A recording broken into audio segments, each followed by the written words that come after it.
जब आप अश्रु से रोने लगे तो आप समझिए ये भी एक मंगल का एक प्रतीक है, चाहे वो बारिश हो चाहे वो आंख से निकले। आज भगवान की बड़ी कृपा है, ये दृश्य का इंतजार हम लोग कई वर्षों से करते रहे और आज हर तरफ मंगल ही मंगल है। राजा दशरथ जू के द्वार मंगल बाज रही, राजा दशरथ जू के द्वार नैया बाज रही, राजा दशरथ जू के द्वार नौबत बाज रहे, राजा दशरथ जू के द्वार नौबत बाज रहे, बाज रही नौबत बाज रही, बाज रही नौबत बाज रही, राजा दशरथ जू के द्वार नौबत बाज रही, राजा दशरथ जू के द्वार नौबत बाज रही। एक दृश्य है साष्टांग प्रणाम का, ये जो परंपरा है सनातन परंपरा जिसमें प्रणाम की कई विधियां हैं, उसमें साष्टांग प्रणाम वो है जब आप सरेंडर कर देते हैं और उसके बाएं हिस्से पे जो है वो पारिजात वृक्ष, और पारिजात वृक्ष वो माना गया है वृक्ष जो 14 रत्न निकले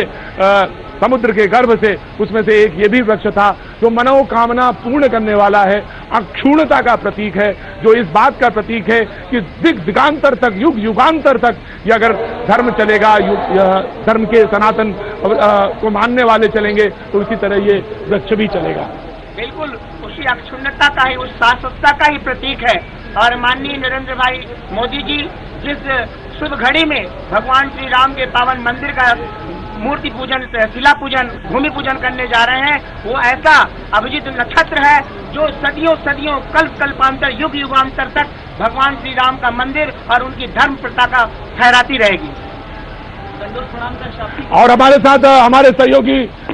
अमिताभ सिन्हा मौजूद हैं जो कि न्यूज रूम में मौजूद हैं। अभिजीत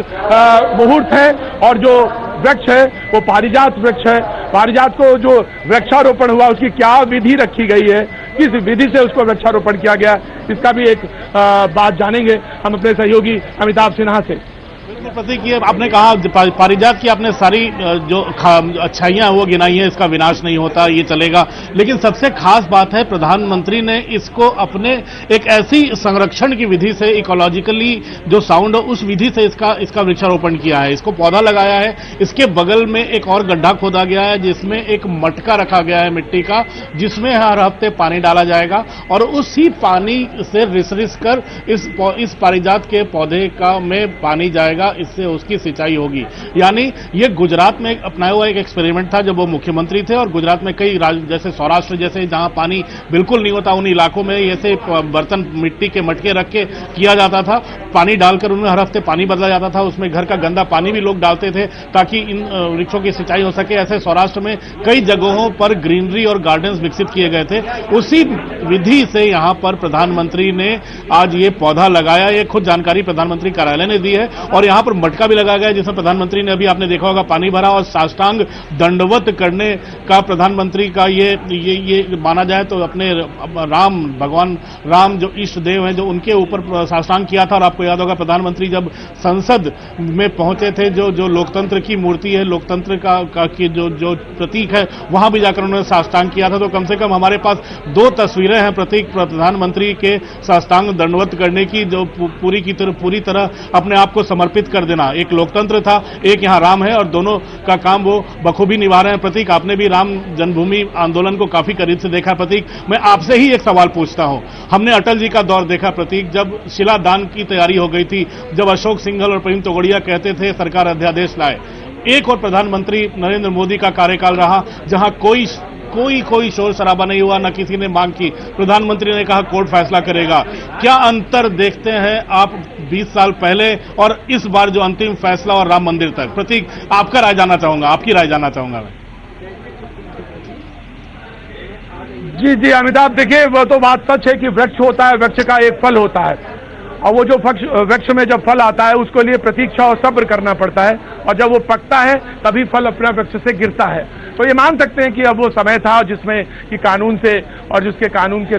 सम्मत वो फैसला आया और उस फैसले के सम्मत ये चीजें सामने दिखाई पड़ी। तो ये बात उसको ऐसे कह सकते हैं कि सब्र, और सबसे बड़ी बात जो जिसका कि उल्लेख कर रहे थे, आप भी कर रहे थे जिसका उल्लेख, वो ये था कि कानून सम्मत जो है, जिसमें तमाम सारे लोग जो कह रहे हैं वो राजनीतिवश कह रहे होंगे, लेकिन अब अगर सुप्रीम कोर्ट ने ये बात कही है तो हमको उस पर पूरी तरह विश्वास है, जनमानस को विश्वास है, श्रद्धा तो बहुत सारे लोगों में थी, क्योंकि हमारा अगर राम का मंदिर नहीं होगा तो कहाँ, देश में नहीं होगा तो कहाँ होगा, तो राम के मंदिर बने, इस पर लोगों का विश्वास था। और आज वही घड़ी आई जिसको लोग सामने देख रहे हैं। हमारे सहयोगी अरुण सिंह हमारे साथ मौजूद हैं, जोड़ना चाहते हैं कुछ।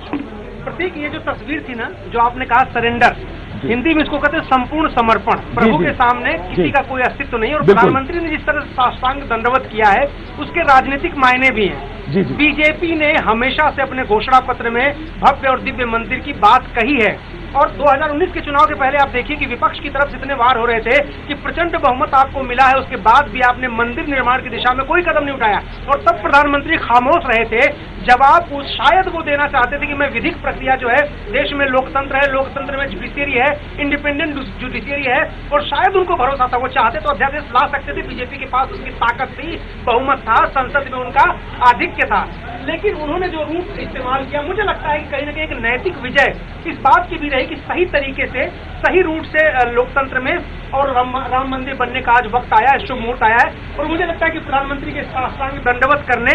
उनके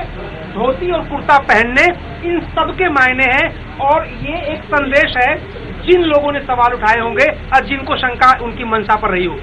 पोस्चरिंग का, पॉलिटिक्स में पोस्चरिंग का विशेष महत्व होता है। आप पोस्चर कैसा लेते हैं, पोस्चर कैसा दिखाते हैं, इसका एक उल्लेख होता है। निश्चित तौर से प्रधानमंत्री ने, जब मैंने कहा कि जब साष्टांग किया तो उन्होंने जो विधिवत साष्टांग किया, तो एक तो उनके आराध्य हैं और आराध्य के सामने साष्टांग होता है, और एक बात यह है कि हमारी पोस्चरिंग ऐसी है जो हमारे जो मैसेज देना चाहे वो पॉलिटिकल मैसेज आप इसको निकाले, चाहे जिस तरह का मैसेज निकाले, वो उस मैसेज को सामने स्पष्ट है और उल्लेखित किया जा सकता है। अब वो अपने उस स्थल पर पहुंच गए,